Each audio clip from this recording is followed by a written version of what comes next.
Our guest that we have coming on right now is our friend Peter H. Brothers.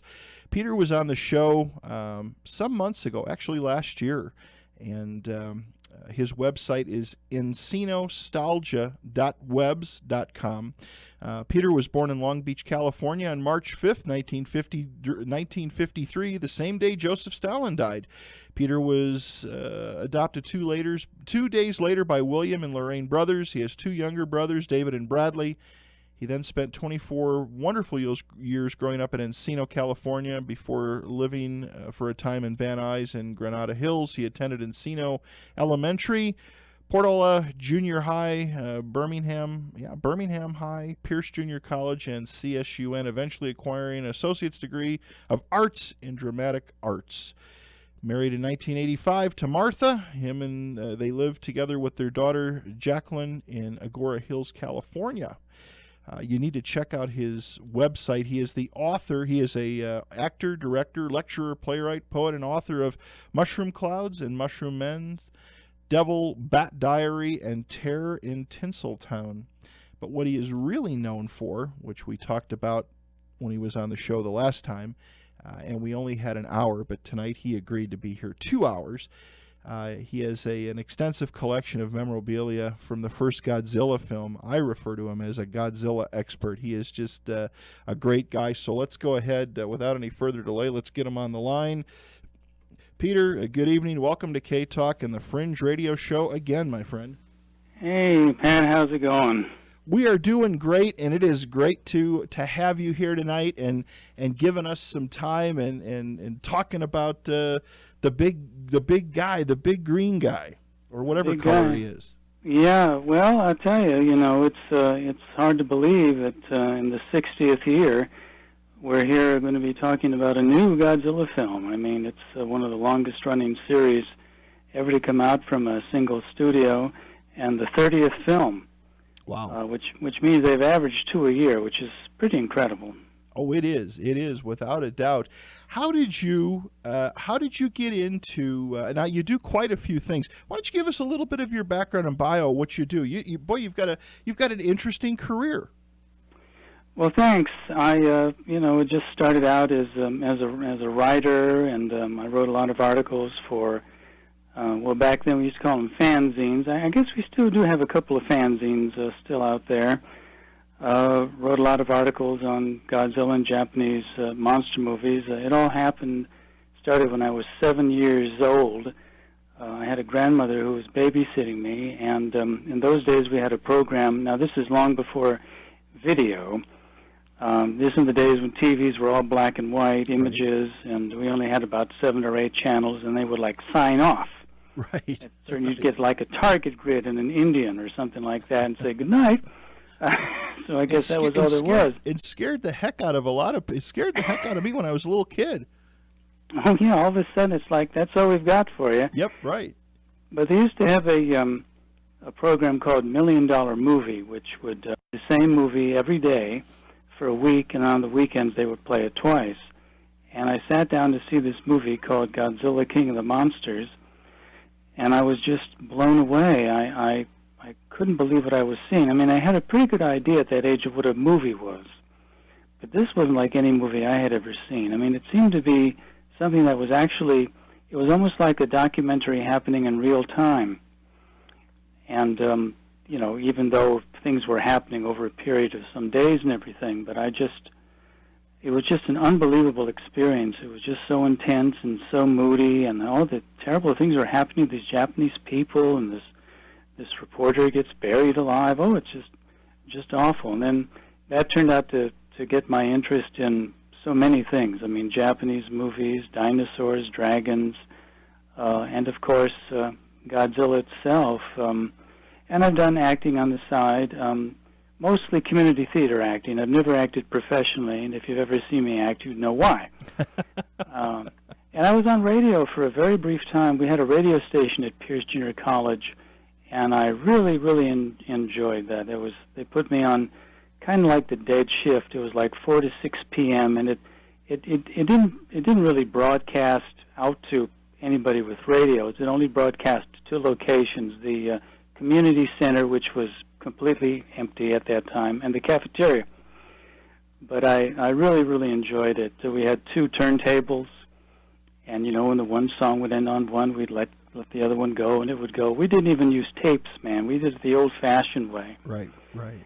And it's funny talking to you now at this particular time of day because it's approaching sunset here in California, and hearing that wonderful music and lead into your program made me think of getting ready for a drive-in.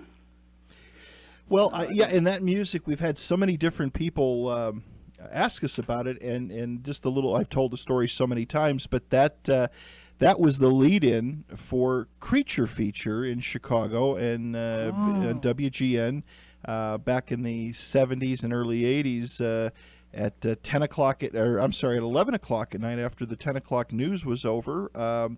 They had Creature Feature, and that was narrated by Marty McNeely, who just passed away actually a couple of years ago. And I just remember growing up as a teenager and as a young kid, asking to stay up late and watch all those old movies, Frankenstein and The Mummy and Dracula and Godzilla and all that different stuff. And oh yeah, well, it was a wonderful age to be growing up in. Because, it was. Not only did we have in the late 50s and early 60s, it was kind of like the golden age of science fiction, fantasy, and monster movies. But when we would get home, you're right, we would turn on the TV, and there were all the old Universal horror classics. Right. So we had the best of both worlds. It's just an extraordinary age. And talking about horror hosts, we had a guy out here, local TV, called Seymour. His name was Larry Vincent. And I used to, he would do the things that, Mystery Science Theater would do, where you'd run a movie and you'd make all these cracks about it and everything. And I guess we have horror hosts on the Internet. We do. I think we have a Mr. Lobo, and we have several others. Yeah, we have. We actually had Mr. Lobo on. He's been on the show twice. And Dick Deisel, who is Count Gore Duval. Dick was a horror host in the D.C. area, and now he does an internet show. And of course, Rich Kaz, son of Svengoolie, is now on MeTV, which MeTV is I believe in all 50 states, and he does Son of Svengoolie. We actually had an interview lined up with Rich, an offline interview, but in the past month, of course, a lot of things happened, but we'll get back to that again. But it's a dying breed, Peter. It's there's not many of them left. To me, it's so much fun, and I think the horror hosts, like you said, with Mystery Science Theater, it took the scare out of it. It kind of made it fun. It made it fun for adults if you were sitting around having a few drinks. It was fun for the kids. Just corny crackpot stuff that some people would say is crazy, but people of our generation, I think we enjoyed it. Oh, I'm telling you. Well, back then I used to believe everything they would throw at me. Right. And it didn't matter how ridiculous it all was. I mean, looking at them now, of course, from an adult viewpoint, you're trying to make sense of what's happening. You're trying to tie these illogical events together logically, and most of the time it doesn't work, but you can still put on a film like Invaders from Mars and just be awed by the set design and the whole nightmarish thing that was going on in that picture. And, of course, as an adult, you can also appreciate the special effects work of these great technicians that are also gone. Right. I mean, when you think about it, whether it's a costumed actor or it's stop motion or even cell animation, cartoon animation, I mean, all of that artistry has been replaced now by the CGI stuff. And I don't know. But those days were so wonderful. I think I might have mentioned this the last time I was on your show, but I remember one movie that I saw as a kid that used to really scare the crap out of me, and it had the scariest title to a movie. It was From Hell It Came, and it was a killer tree. Now you got to understand, when you're a kid, a tree is like your best friend. I mean, you play hide and seek, you run around it, you have tree houses and all this kind of thing. And this was a tree that killed people, and it was just terrifying. And when I finally caught up with it again 30 years later, what in the world? I couldn't believe. I mean, it was just. It took forever to get to its victims. You can't see a tree, Right. you know, sneaking up on you. But back then I bought it. I completely bought all of that stuff, and I still try to these days to be amazed by some of those old films. But it's a little harder as you get older. But I really think that there was a golden age, and who knows? Maybe the kids now, when they see these movies, will 30, 40 years from now, we'll talk about their golden age. But I think that with the drive-in movies and with all that stuff, it was really thrilling. Oh, it was. It's well, and I've said this so many times, Peter. The movies of yesteryear, they really took a lot of talent. One thing that has been coming out quite a bit, I think, with the new movie, with the new Godzilla movie that just opened yesterday or Thursday on the East Coast in some places. You know, there's a lot of Godzilla. Kind of is the whole icon is reborn again, and it's been fun looking around on the internet and stuff like that to find what I have come across is a lot of these old pictures that are now appearing on Facebook in different places of the actual filming of the 1954 movie. You know, the picture of the two actors that were in the suit, and they're sitting there having a cigarette or having some tea or walking with a bunch of kids. A lot of this stuff you could never find before, at least I couldn't find before, and a lot of that is flushing out. And those films, especially the 54 film, I mean, that took real filmmaking. That wasn't a bunch of people in a room with high-powered computers. I mean, that was you know, I mean, that was filmmaking. It took them 71 days to film just the effects work in that picture, and some of that may have been detailed putting together the miniatures and the buildings, and they made this film under very, very difficult circumstances, and a lot of people don't know that there had never been a film like that ever made before. I mean, the idea of using a costumed actor to knock down miniatures was a totally unprecedented type thing, and the fact that A.J. Tsuburaya was able to pull this off the way that he did. And it's a funny thing, whenever they come out with a new Godzilla, and they don't come out with as many new ones as they used to, it reintroduces people to that first film. And I recently gave a talk at the WonderCom in Anaheim about the first film, which I must admit I'm a little obsessed over. I guess that's the best way to describe it. Because the guy came up to me afterwards, and he was from New York. And he says, what is it about this film? Because you're really passionate about it. And I said, I don't know, man. Maybe it has something to do with my hanging on to that part of my youth, you know, when I was just so innocent and so receptive. I've seen the American version well over 400 times. I've seen the Japanese version probably close to 250 times, and I've written a lot about it and given a lot of talks. In fact, I'm working on a book on the making of it as we speak, because there should be a book on the making of this marvelous picture. But you're absolutely right. It was not an easy film to make, and the effects are a lot more sophisticated than people give them credit for. I mean, there's a lot of very clever matte work in there, the optical animation, and just some of the imagery in that first film. The idea that the monster would topple over a bridge, causing a tidal wave that washes ships on shore as fires burn in the background. It's almost poetic. Right. You know, and it's also a very moving film. And this is the thing that I have with movies that they've made today. Now, in case you're wondering, I haven't seen the new Godzilla film yet. Okay. I've seen the design of the creature, and I'm not really all that wild about it. It just doesn't turn me on, to use an old expression that goes back a few years. It just doesn't grab me, and I'm looking at some of the commentaries. I just have a feeling that it's going to be like so many of the movies now, is sort of apocalyptic. You're going to have scenes of mass devastation. You're going to have tons of effects, and people will be wowed about the CGI stuff, which is all well and good. But will the movie have any heart? Will it have a soul? Will it be moving like the first one was, and like the great Godzilla films were?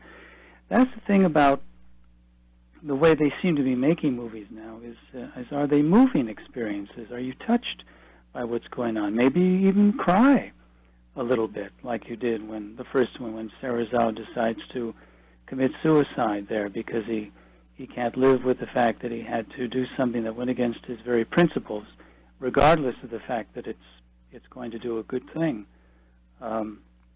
It just I just don't know. I understand that none of the Akira Fukube's music is going to be used in the new one. Akira Takarada, who of course is well known to many Japanese monster movie fans, played Ogata in the first film, was supposed to have a cameo in this one.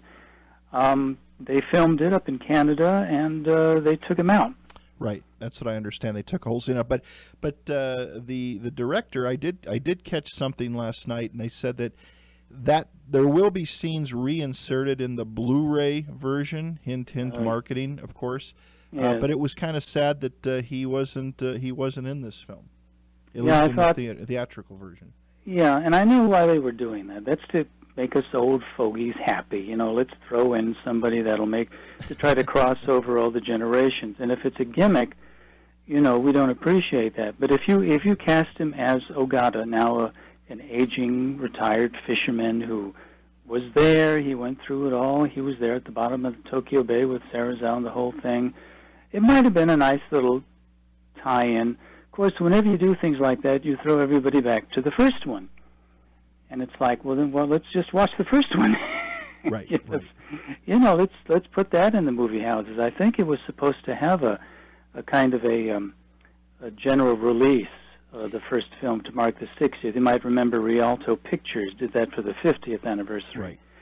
And it played, and it was just an astonishing thing to see. So, you know, making a Godzilla movie, if you gave me the money and said, Peter, go ahead and make a Godzilla movie, man, that would be rough. Because even the design, where do you start? I mean, there were so many variations of Godzillas throughout the years. How do you find one that most people are going to be happy with? Right, right.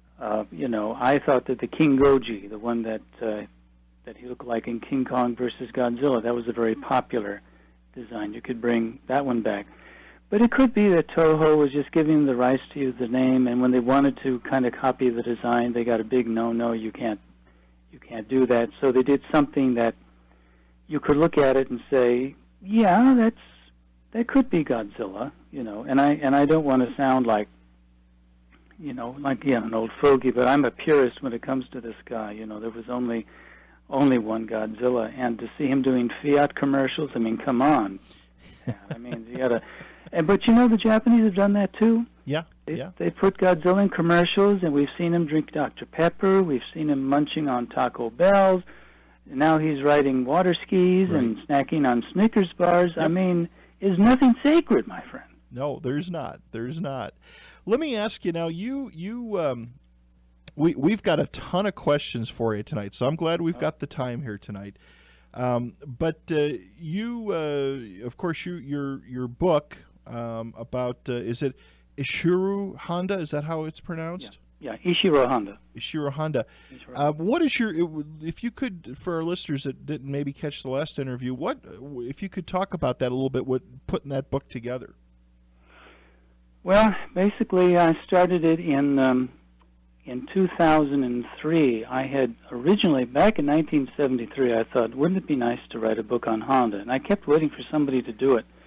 So I waited 30 years, and nobody was doing anything. They were writing books on Godzilla and on the genre itself, but nothing on the man who was the guiding force behind that first film. It made it all possible. So in 1973, I met with a couple of friends of mine who were also Godzilla fans in a restaurant in Hollywood.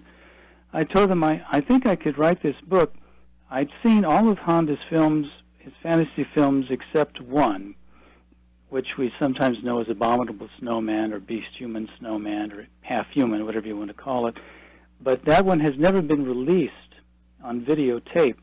And a friend, he knew somebody in Japan, I think I can get you a copy of that. And I'm going, yeah, well, good luck with that. And, you know, in a month I had this copy. And now, of course, it's on the Internet. I mean, you can download it in sections and look at it. So I really started working on it in 1994? I'm trying to figure out where my years are now. No, it had to be 2004. What am I saying? 2004. It took about 4 years to write. I got together a lot of information. I never met the man. He died in 1993. Nor was I able to meet any of the other actors. I wasn't able to meet his widow. I've had people all the time tell me, you didn't go to Japan and interview his widow? And it's like, look, you make it sound easy. All I have to do is get a couple of grand together, take a plane to Tokyo, and have a big sign saying, Kimi Honda or bust, and have somebody take me to her, and then ask her questions that everybody's already asked her. It's almost like you want to write a book on John Ford, or Orson Welles. Well, did you talk to them? No, I didn't, but there's information, and I just put it into a book. And it took about 4 years, and it came out in 2009 by a company called Author House. I keep doing that. And but they kind of mucked it up. So I wanted to come out with this new version, correct some of the problems that happened because of their software issues and all that. And it's like a phone book, it's like 444 pages because there's a lot of films. He was probably the most prolific fantasy film director ever. 25 films. And they run the gamut from classics like Godzilla to films like, Latitude Zero. And I don't want to knock these films because I know, all these films have fans.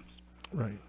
I have to be very careful about that. One time I was giving a talk, and I said some words about Megalon that weren't very complimentary, and a guy sitting in the third row, a 40-year-old guy, was like shaking his head. This is like inappropriate. So I have to, I have to respect all that, and it's great. That's the incredible thing about this whole genre is that, again, it crosses over genres and it crosses over generations. And but it was a labor of love. It was absolutely that. And the book seems to be doing well. Mostly internet sales, of course, because that's kind of what is happening now. It's available as an ebook as well as a paperback book. And I may be giving a talk at the Comic-Con in San Diego. We're still trying to figure that out. But it's been a real pleasure because Honda, it's a funny thing about Honda. It's a real paradox. Here was a guy who directed some of the most violent, intensely depressing movies dealing with mass carnage and people suffering and regret and loss. He was a very nice, mild-mannered guy, had kind of a quirky sense of humor and was very sensitive and almost feminine in some ways, and yet he made these violent pictures. Is kind of a funny thing. But he had started at Toho in the early 1930s. In fact, he had been asked to join the studio by Iwao Morai, who was one of the executives there, because he thought Honda was very, very keen student. He graduated from Japan University, but Honda's career kept being interrupted by wartime service, mandatory wartime service. So he would be away for a couple of years. He'd come back to work, and then after a year, they'd pull him back again, and it was over 7 years that he was in the Army. And during that time, he got married and had a couple of kids, but by the time he came back to Japan at the end of the war, he was a shell of his former self. He was in terrible health, and the whole thing about Godzilla, when that was offered to him, it was only because another director turned the assignment down because he thought the whole idea was ludicrous. It was a very unusual concept for a film.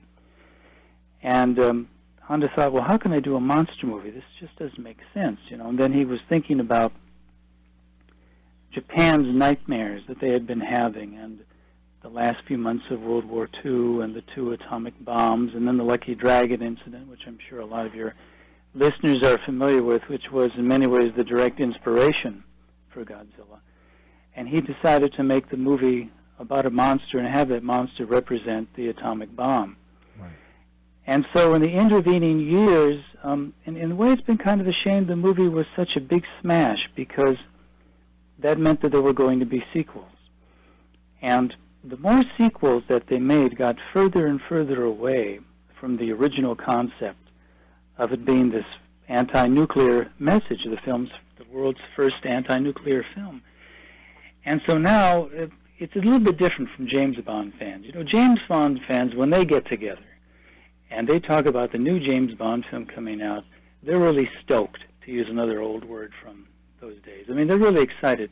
We Godzilla fans we tremble because we have no idea what's coming down the pike. I mean, just looking at the last few Godzilla films, I mean, Final Wars was, oh my gosh. And we all know about the 1998 American Godzilla. And that has another reason why I hesitate to go and see an American-made Godzilla film. But from what I've been able to tell, this one is going to be state-of-the-art effects. It has a good cast. It looks like it has a literate script. It looks like it's going to, if it does turn out to be the last Godzilla film, and who knows, I mean, Godzilla films like the monster itself, just when you think it's gone, it comes roaring back. But it looks like if this is the swan song, it won't be a half-bad swan song. So it's 123 minutes, though, so, you know, get comfortable. I mean, the first one was 98, so things take a little bit longer now to do. But I think if Honda were alive today, he'd be all for it. He says as long as the anti-nuclear message is still there. And I was reading a blurb just before I called you about some website that looked at it and said that it mocked Honda's anti-nuclear message, which would really be a stunning development, because in light of all the things that have been happening, Honda's main concern when he made the film was nuclear war, but he was also concerned about nuclear accidents, and those are the things that we really have to be conscious of. Right. Because we've had over 50 in this country alone, and I don't need to go on about the Fukushima Daiichi power plant, which is still happening, and we still don't know the full ramifications. And that ironically happened in Japan, and even more ironically during Honda's centennial in 2011. So it seems we haven't learned the message of Godzilla. And my whole thing about being a purist of Godzilla, that original representation of it being a warning about man's runaway technology, has been blurred and softened, intentionally or not. There's been a lot of talk about Terry Morse's Americanization of the first Godzilla film, which took out a lot of that atomic bomb reference stuff and radiation and all that kind of thing. I don't know. It's just it'll be interesting to see how it does. But with these Transformer pictures and the new X-Men film and the Spider-Man thing that just happened, I think it's just going to get buried among all of these other apocalyptic. Well, let's hope not, because I mean, I think the one thing I enjoy the first film so much, and I'd like to talk a little bit about that. Oh, yeah. And get some of your input on some of these things. But I do think the good thing is that it keeps it alive for the next generation. What it was the Broderick film back in '98. I actually like that film if it wouldn't have been Godzilla.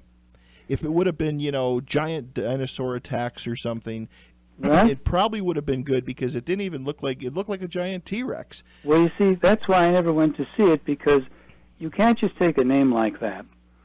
And it's like putting Batman in a Bozo the Clown suit and calling him Batman. Right. No, I mean, Godzilla looks a certain way, and he behaves a certain way. And I absolutely agree. If they had called it, Megasaurus or whatever they wanted to call it, that would be fine. I mean, Cloverfield, another film which I have to kind of get caught up with, kind of gets into that whole thing, about mass destruction and everything. But that American Godzilla was a very controversial film, and but it did rather well. But now it's all but forgotten. Right. Well, they say I've talked to a couple of friends who've seen it. They said it was a great film. It pays tribute to the '54 film. A couple people have said the acting is a little bit on the light side. But they said the last third of it you will never forget, and it's supposed to be interesting. So I'm going to see it tomorrow at 4:30 in the afternoon. I know all the theaters here they were sold out all weekend on it. But I see. I see. Godzilla's big in Colorado. Utah. Utah.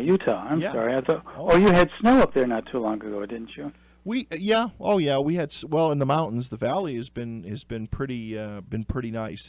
Spring came actually quite early, and now it's today it was mid 80s. But it's all the theaters were sold out. But tomorrow, of course, it'll be a good time to go see it. The first movie, Peter. Now, there was 2 releases of it, correct? One with Raymond Burr in it and one without. Is that true? Yeah, well, the original film came out in November of 1954, and it played in downtown Los Angeles in the Little Tokyo section in 1955, and there were several American producers there, and there was one. This is at the time, as I'm sure you'll remember, when giant monsters were hitting the screens. Television was pulling a lot of the movie audiences away. So they were going to bigger screens, CinemaScope, that whole thing, and doing monster movies, which don't really work on a television all that well. You have to see them on a big screen. And so with all these monster movies, this one particular producer, I forget his name, went to Toho, bought the rights for something like $30,000, got together with a lot of producers. One of them knew an agent who knew Raymond Burr, who at that time was a B movie heavy, basically. Put him in the film, and then they spent 3 days filming it, the American scenes, in a studio in Hollywood, and incorporated the footage, which is really amazing. When you look at that, I don't know if there's ever been a film like that before or since, where you actually not only put an actor into a film, but you actually have actors doubling the parts of the characters from the original film, and he has conversations with them. In fact, in the chapter of my Godzilla book, I just finished comparing the 2 films shot by shot and the footage that was taken out. About 40 minutes of Honda's original footage got lost in the translation. The original version, as I mentioned, was 98 minutes. The American version is 80, so you've lost 18 minutes right there. And then it's about 20 minutes of Raymond Burr footage, so there was more of that stuff taken out. So those were the 2 Godzilla films. The American version played in 1956, and then it actually played in Japan. The American version actually played in Japan shortly afterwards. So there have been several iterations of that film. But I must point out it was the American version of Godzilla that was the smash success all around the world. That was the film that people saw, and in many ways it was their first introduction to the world of Japanese filmmaking, which up until then was pretty much, films of Kurosawa, which were like art house type things. They were never shown en masse to a general audience. And that all changed after Godzilla, and I still think today that Godzilla is not only one of the most significant films of the 20th century, but still the most famous Japanese film of all time. But yeah, there were 2 versions made, and the American version, whether intentionally or not, did remove a number of scenes in which the atomic bomb is mentioned, the Lucky Dragon incident is mentioned, and with memories of the war still fresh in a lot of people, the film wasn't, technically speaking, dubbed in the traditional sense. When an actor dubs a film, he's looking at the footage and trying to match his mouth, sounds with the movements of the lips on the character. They didn't do that. They just put these people, there's only 3 of them, they put them in a room with a microphone and a little watch, and they said, you have to say this in 5 seconds. So they would say it in 5 seconds, and that's why the dubbing is a little off. It was more like voice acting than dubbing. But, as I mentioned, that was the film that I saw when I was a 7-year-old kid, and it just blew me away. So it wasn't a complete bastardization. I think that Terry Morse, who directed and edited the American version, had a lot of respect for Honda's film. And even though the letter of the original isn't there, the spirit is. And it's a very heavy picture. I'm not sure how it would play with modern audiences. I mean, for one thing, it's a very quiet film. There's long stretches when there's no dialogue and no music. Right. And I don't know how audiences would deal with that. I don't know if they'd start texting or if they would fall asleep, But you know what? I've seen that film so many times, and now that I'm analyzing it, there are things that you never think about when you're watching the film. And it's like when Dr. Serizawa is demonstrating his oxygen destroyer to Emiko, there's this incredible noise that's coming on the soundtrack, and you just accept it out of hand. It's this high-pitched, very rapid playing of like steel strings and this strange kind of whirling sound. And you think, now wait a minute, where's this noise coming from? It can't be the bubbles aren't making this noise.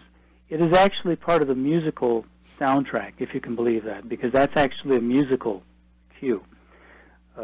Godzilla's roar, of course, as you know, was done musically, taking the strings of a contrabass and rubbing them with a resin-coated glove and then slowing it down and playing it backwards.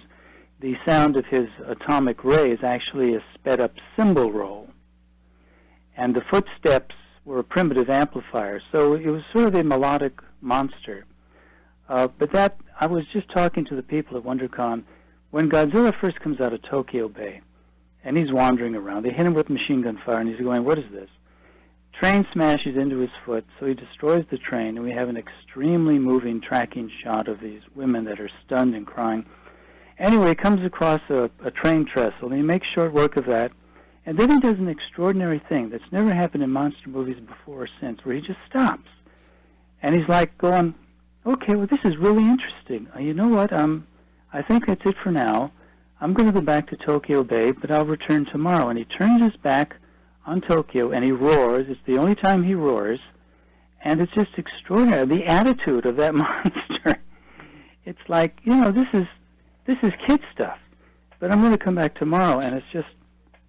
And yet, even with all that, even with the fact that this monster is so scary, I think still the scariest of all the Godzillas. You know, when Tsuburaya was putting together the design of the monster's face, it was decided that since Godzilla was, in a sense, created by men, he should look kind of human-like. So they gave him some kind of like facial features, but when the Toho executives saw this face of this like grinning demon with these rat-like fangs, the elf-like ears, the black beady eyes that look right into your soul, the pouchy cheeks, they asked him if he wouldn't mind toning it down, and then he asked them if they wouldn't mind getting lost. And he went ahead and kept that version, and it is still, I think, a very, very scary thing. You know, there are scenes in that movie when he's destroying Tokyo where he turns and looks right at you. Right. He's spraying that ray right at you, and it's like there's even a ground-level street shot where you just see his lower torso, and you see the ray coming down, and it's like you're the poor Schmendrick in the street. You know, you're just this guy who's getting vaporized, and it's a very nightmarish thing. It's funny, when King Kong does his thing in New York, and the beast kind of rumbles through Manhattan, we see the event as it might actually occur. But in Godzilla, it's almost like this is how we would dream it. It has that whole kind of surrealistic, nightmarish flair to it. I mean, and even the inconsistencies in some of the effects. I mean, Godzilla's ray, which is sometimes a live-action aerosol spray, sometimes it's steam, sometimes it's animated, and even then it comes out sometimes as a thin, like, laser beam, and other times it just sort of fans out in this broad pattern. It all just fits into this whole thing of this 13-minute nightmare that's happening. And the panoramic shots, these long horizon shots of Tokyo just in flames. It's just extraordinary and just so powerful. And the broadcasters who are flashing flashbulb lights on, which enrage the beast, which is another tie into King Kong. I mean, King Kong inspired a lot of the visual moments in Godzilla. For example, see, now this is where I start rambling, so feel free to cut me on any time. But I mean, when Godzilla encounters the electrical blockade, that's like Kong when he encounters the closed gates to the wall. Of course, a lot of people wonder, if you have a big wall, why do you have a big gate there? Well, that's because he can break through, but we won't go into that. Anyway, so you have that happening. You know, King Kong falls to his death, and Godzilla has a kind of a fall. King Kong destroys a commuter train, Godzilla destroys a commuter train. And there are parallels to The Beast from 20,000 Fathoms as well. You have, in both films, you have an elder paleontologist with a pretty young assistant. Both monsters are, in a sense, brought to life by the bomb. But there the parallels kind of end, because the thing about Godzilla, that ending, we'll get back to the flashbulbs. So Godzilla gets pissed off with the flashbulbs, and he destroys the tower. We then see them die in a POV shot from their perspective as they're falling towards the ground. So it's just, and then the whole prayer for peace scene with the girls singing, it's, in many ways, that's what the movie is really all about. It's not really about a monster. It's about a country that's trying to come to terms with a disastrous past and an uncertain future. And the Lucky Dragon incident was still very fresh in people's minds. And the original ending to Godzilla was Emiko and Okada were going to be flying in a helicopter above Tokyo Bay, and they were going to drop a memorial wreath saying, "Thank you, Serizawa, may you rest in peace." And that was going to be the final shot of the wreath falling. And Honda said, no, I don't want to do that. That's too conventional. I want to say something to the Japanese people. I want to say, we have been through hell these last few years. We've been through things that no other country's ever been through. And that Lucky Dragon incident was like a painful aftershock. But you know what? We've come through that, and we're going to come through this. So I want the final shot to be of the horizon. And I want the sin glinting off the water. That's the future. It's more hopeful. It's more like the call of the open road. We're going to go forward. We're going to concentrate on the future now more and on the past. So, for many years and all the times that I saw that picture, I thought the ending was rather depressing.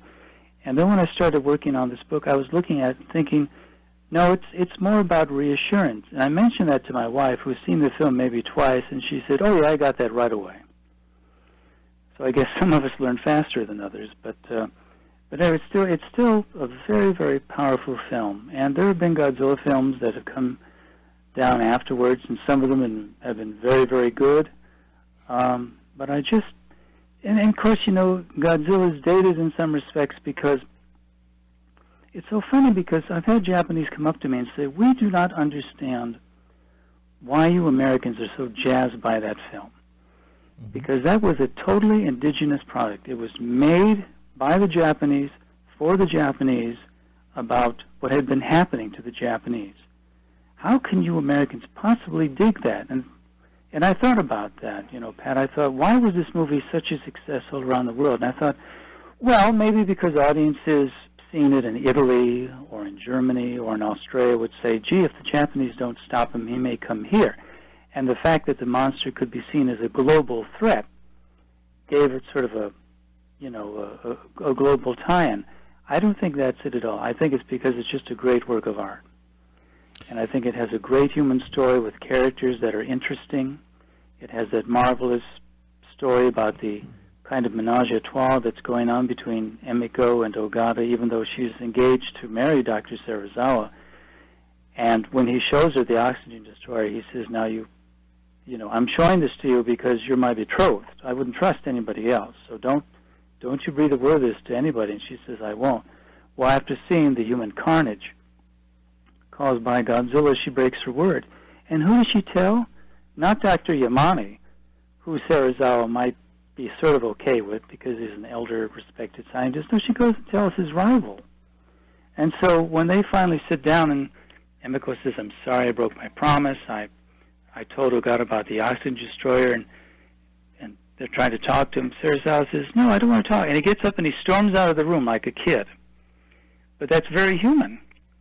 You can understand why he would have that reaction. And then when they're tussling over the oxygen destroyer, it's really a battle over Emiko. So there's a lot of layers. There's a lot of things going on into this picture. But I think because it's a great work of art, you don't necessarily have to be Italian to appreciate Michelangelo's David, the David statue. That's just something that all people can understand. And it has a heart and soul to it. So this new Godzilla movie, I hear there's going to be some kind of human stuff going on, people being evacuated and little kids having to be rescued. But from what this one person was telling me, well, I won't spoil it for you. I'll let you see it and take it, because we live in an age now. It's so hard to see something new without people blabbing about it. It's like, people who are going to see Psycho for the first time already know about the shower scene. Right. They're waiting for it, and the whole 90% of the effectiveness was that they just came out of nowhere. Well, and the other thing that seems to be in this film, without a doubt, as I think this and the Star Trek films have probably been the biggest one. Films, I remember, I'm a Star Trek fanatic, and yes, when the motion picture opened back in 77, 79, of course I was quite young at the time, there was a teaser trailer and there was one trailer. this new Godzilla film, every Wednesday they released a new trailer. It was the old trailer plus a little more. The old trailer, the original plus a little bit more. And it was just amazing, the marketing on this thing. I mean, there was just so much of it. And I don't know if it made you want to go see the movie, or if it just, and people analyzing all the different stuff. But I will say there was a lot of these little, I guess what they call Easter eggs in these trailers, and I started looking for them, and I found some very, very unique things, and I'd like to talk about that in the next hour with you. Mm-hmm. But I mean, the whole way movies are being brought out, it's a whole new marketing plan, and it kind of takes the fun out of it. Show the little bit, and get people to the theaters. Now, I guess they go to the theater anyway, but it seems like between the featurettes and the 30 different trailers, you kind of can put them all together and get a gist of it. Yeah, I remember in the old days, of course, they would have one trailer. Right.